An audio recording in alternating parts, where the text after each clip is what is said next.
Reservation എൻ്റെ അഭിപ്രായത്തിൽ നിർത്തലാക്കേണ്ടതാണ്. പക്ഷെ ആ നിർത്തലാക്കേണ്ട റിസർവേഷൻ EWS റിസർവേഷൻ ആണെന്നുള്ളതാണ് സാമൂഹ്യ നീതിയിൽ വിശ്വസിക്കുന്ന, സാമൂഹ്യ ബോധമുള്ള ഏത് മനുഷ്യനും പറയാൻ പറ്റുന്നത്. മറ്റ് റിസർവേഷനുകളൊക്കെ തന്നെ നിർത്തലാക്കാൻ പറ്റുന്ന സാഹചര്യം ഉണ്ടാവണം. പക്ഷെ ആ പറ്റുന്ന സാഹചര്യം എന്ന് പറയുന്നത് എന്നാണോ, ഇത് നമ്മുടെ കയ്യിൽ നിൽക്കുന്ന ഒരു കാര്യമല്ലല്ലോ. ഒപ്രഷൻ എന്ന് പറയുന്നത് ഒപ്രസറുടെ കയ്യിൽ നിൽക്കുന്ന ഒരു കാര്യമല്ല.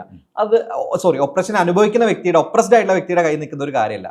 ഒപ്രഷൻ അവസാനിക്കണമെങ്കിൽ ഒപ്രസർ ആയിട്ടുള്ള വ്യക്തി വിചാരിച്ചാൽ മാത്രം സാധിക്കുന്ന ഒരു കാര്യമാണ്.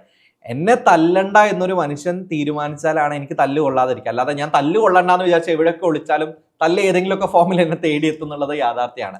അപ്പം എന്നാണ് ഈ ഒപ്രസർ കമ്മ്യൂണിറ്റിയിൽപ്പെട്ട ആളുകൾക്ക് ബോധം വെപ്പിക്കാനുള്ള സംവിധാനങ്ങൾ ഉണ്ടാവുന്നത്? എന്നാണ് അവർ സ്വാംശീകരിച്ചിട്ടുള്ള തെറ്റായ വഴികളിലൂടെ സ്വാംശീകരിച്ചിട്ടുള്ള അധികാര സ്ഥാപനങ്ങൾ, അവരുടെ ജനസംഖ്യയ്ക്ക് ഇരട്ടി നേടിയെടുത്തിട്ടുള്ള പവർ പൊസിഷനുകൾ, ഇതൊക്കെ വേണ്ട എന്ന് വെച്ചുകൊണ്ട് ജനാധിപത്യപരമായി ഞങ്ങൾക്ക് നേടാവുന്നതേ ഞങ്ങൾ നേടുകയുള്ളൂ എന്നൊരു അവസ്ഥയിലേക്ക് ഇന്ത്യക്കകത്തെ ഈ പറയുന്ന മനുഷ്യർ വരികയും ഇന്ത്യയിലെ ഭൂരിപക്ഷമായി വരുന്ന ഈ മാർജിനലൈസ് സമൂഹങ്ങളുടെ അവകാശങ്ങൾക്കൊപ്പം ഞങ്ങൾ നിലകൊള്ളുന്നു എന്ന് പറയുന്ന സാഹോദര്യ ബോധത്തിലേക്ക് ഇവർ എത്തുന്ന ഒരു സാഹചര്യത്തിനകത്ത് മാത്രം നിർത്താൻ പറ്റുന്ന ഒരു കാര്യമാണ് റിസർവേഷൻ എന്ന് പറയുന്നത്.